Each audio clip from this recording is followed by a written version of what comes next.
ताजमहल प्यार की निशानी है, ऐसा आप लोगों ने सुना होगा।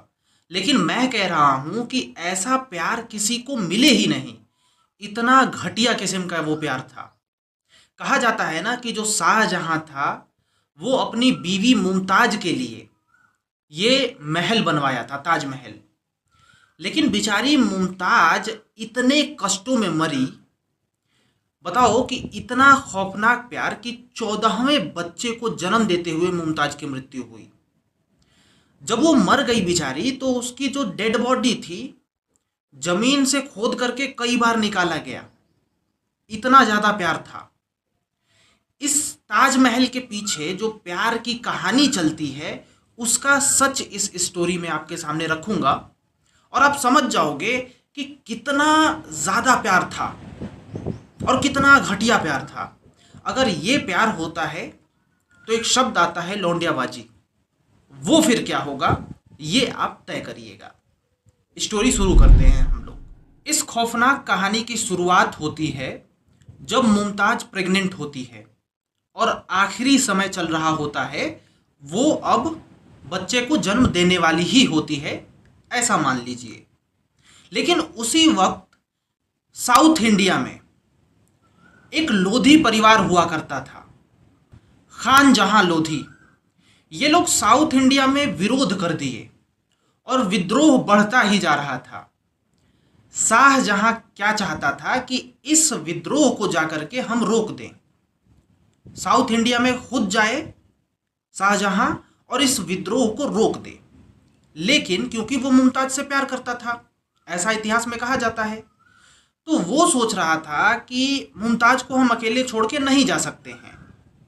कहा जाता है कि बहुत ज्यादा प्यार करता था, पागल था एक तरीके से। अब मुमताज को सोच रहा था कि अपने साथ ही लेकर के जाएं। लेकिन मुमताज प्रेग्नेंट थी और प्रेग्नेंट में भी बहुत ज़्यादा, मतलब अब लास्ट स्टेज ही चल रहा था। लेकिन फिर भी, इसके बावजूद भी अपना घोड़ा हाथी तैयार करता है शाहजहां और लेकर के मुमताज को भी चल देता है। साथ ही साथ डॉक्टर वॉक्टर सब लेकर के चल देता है। उस समय तो डॉक्टर नहीं, वैद्य हुआ करते थे, उनको ही लेकर के चल देता है। 787 किलोमीटर पूरा करके बुरहानपुर में शाहजहां अपने काफिले के साथ में पहुंच जाता है जहां पर उसे पहुंचना होता है। क्योंकि उसकी बीवी यानी मुमताज प्रेग्नेंट थी, तो इतना लंबा सफर करके, अब आजकल के जैसे तो पहले ट्रेन चला नहीं करती थी, आपको तो पता ही है कि आजकल की ट्रेन बहुत कंफर्टेबल है। पर उस समय क्योंकि घोड़ा गाड़ी थी तो उसी के सहारे आए थे ये लोग। कितना? 787 किलोमीटर दूर, ठीक है, मुमताज के साथ। अब मुमताज जब यहाँ पे पहुंची बुरहानपुर में, बहुत ज़्यादा थक गई। थकने के बाद क्योंकि वो प्रेग्नेंट थी, इसमें अब उसको दिक्कत आना शुरू हो गई, पेन होने लगा। 16 जून 1631 इस दिन मुमताज की पीड़ा कुछ ज़्यादा ही बढ़ गई, मतलब हद से ज़्यादा हो गई। लेकिन उस वक्त जिस मकसद से शाहजहां वहां पे आया था, विद्रोह को ख़त्म करने, उसी की रणनीति बना रहा था। वहां पर शाहजहां को पता चलता है कि मुमताज की हालात जो हैं वो ख़राब है, ठीक है, और उसे वहां पे जाना चाहिए। लेकिन मुमताज को छोड़ देता है, कहता है वो वहीं पे रहे। और ये फैसला यहाँ पे लेता है कि जो वैद्य हैं, जो दाई है, वो सब जाएं वहाँ पे। आदेश देता है कि जो वैद्य हैं, दाई हैं, वहाँ पे जाएं और मुमताज की सेवा करें, उसे बचाएं और जो भी उसको परेशानी है उसका इलाज करा जाए। फिर भी शाहजहां वहीं पे रहता है। ये लोग चले जाते हैं मुमताज के यहाँ और वहाँ पे होता है जो भी उस समय का ट्रीटमेंट होता होगा, वो वहाँ पे किया जाता है मुमताज का। लेकिन कोई भी असर नहीं पड़ता है। इधर शाहजहां जो कि अपना षड्यंत्र खेल रहा था, जो कि अपना प्लानिंग कर रहा था, सब कुछ विद्रोह खत्म करने में उसके आगे की प्लानिंग सब कुछ चल रही थी। शाहजहां इसी में बिजी था, इधर मुमताज बुरी हालातों में। मुमताज लास्ट में मंगलवार सुबह से लेकर के बुधवार रात तक पूरा पीड़ा में थी, मतलब हद से ज़्यादा।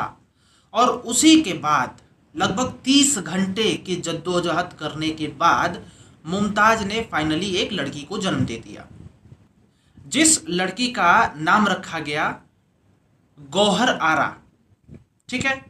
अब यहाँ पे जब जन्म दे दिया लड़की को, उधर दूर था शाहजहां। तो शाहजहां ने अपने यहाँ से जो भी खोजी होते थे उन लोगों को भेजा, संदेशवाहक को, और वहाँ का हालात जानना चाहा।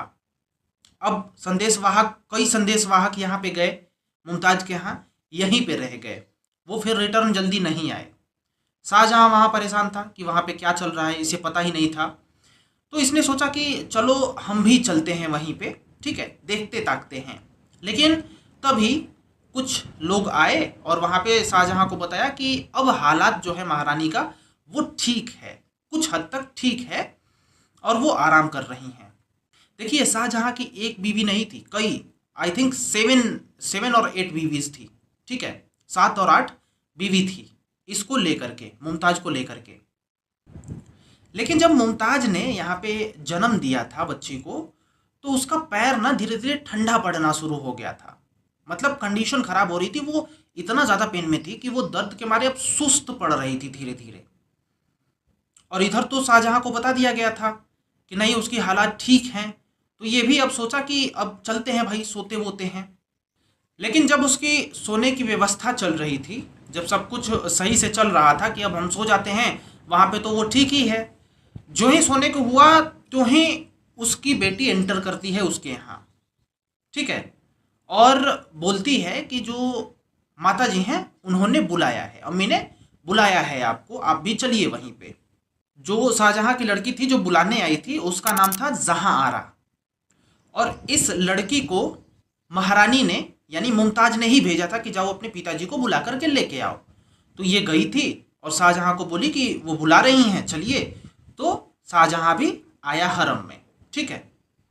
शाहजहां जब हरम में पहुंचता है तो वहां पे देखता है कि सब लोग घेरे पड़े हैं महारानी को, ठीक है।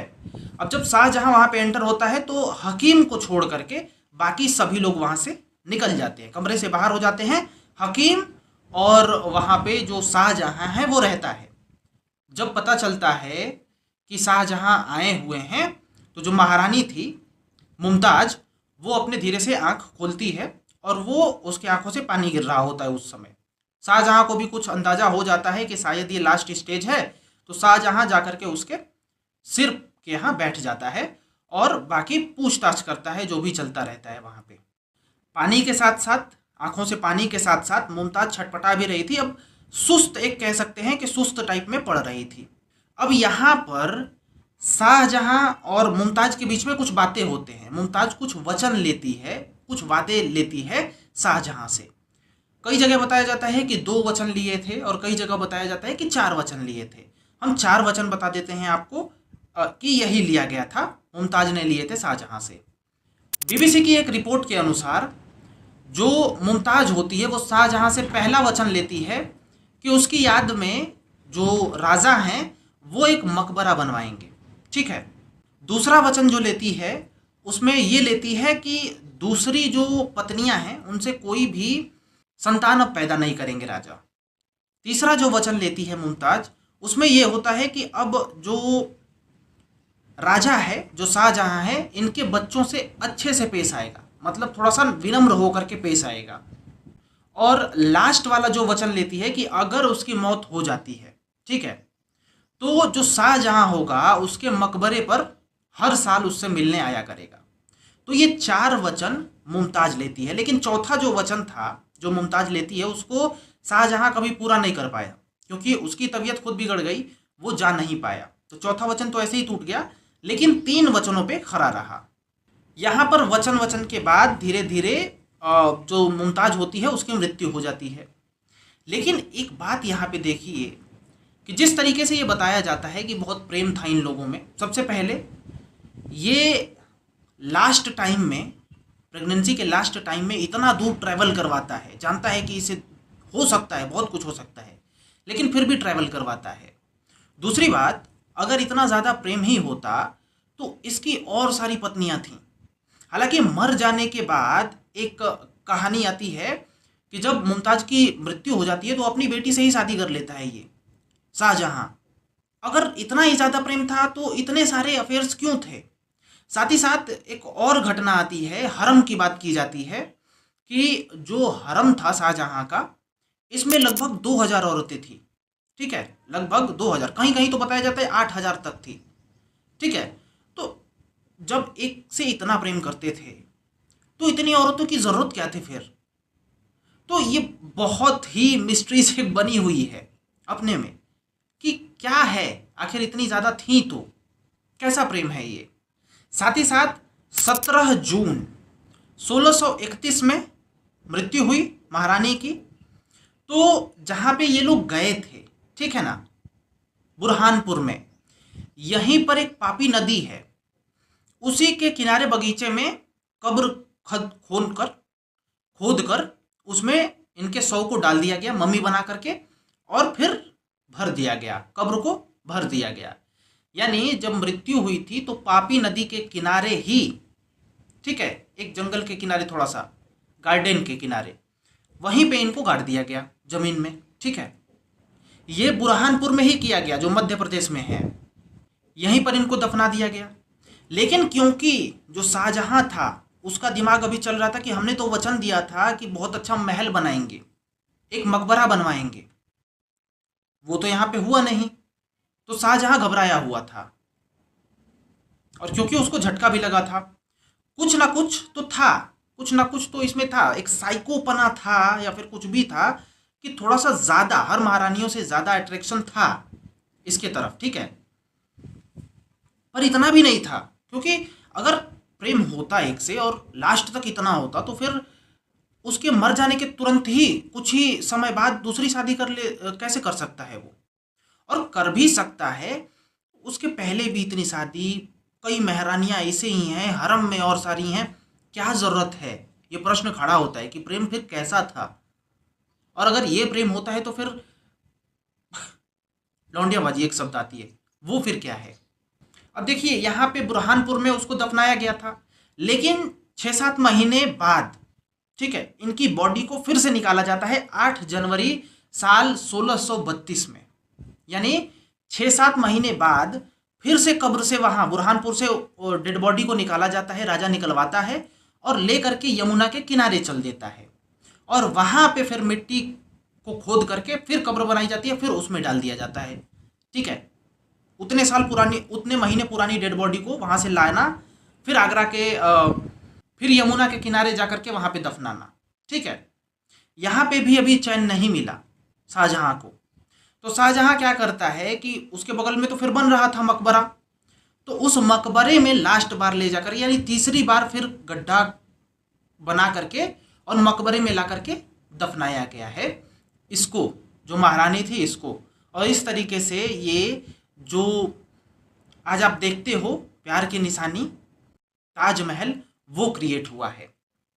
क्या आप इस स्टोरी में आप देख पाए कि किस तरीके से क्या क्या दौर से गुजरी है जो मुमताज है?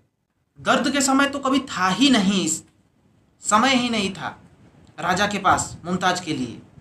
एक कहते हैं ना कि जो अट्रैक्शन हो जाना, वो था। और अट्रैक्शन भी वैसा नहीं, सोचो कि एक ही महिला से 14वां बच्चा, और 14वें बच्चे के बाद उसकी मृत्यु हुई, 14वें बच्चे को जन्म देने के बाद उसकी मृत्यु हुई। क्या वो कंडीशन को समझ नहीं सकता था कि इतने जब बच्चे जन्म देगी तो फिर उसका हालत क्या होगा? या फिर वो हरम में और लोगों को रखता ही नहीं, सुधर जाता, तो ऐसा कुछ प्यार वाला कहा जा सकता था। बहुत सारिया 7-8 रानी होने के बावजूद भी हरम में फिर महिलाएं क्यों थी? और अगर थी तो समझ सकते हो कि फिर प्रेम कैसा था। अब इसको अगर प्रेम कहोगे तो फिर मैं फिर से शब्द नहीं दोहराना चाहूँगा, लेकिन आपको क्या लगता है इस स्टोरी से कि कैसा था ये राजा? बहुत अच्छा था क्या नहीं था? बताइए और जुड़े रहिए हमारे साथ। राम राम, मैं हूँ अंकित सिंह।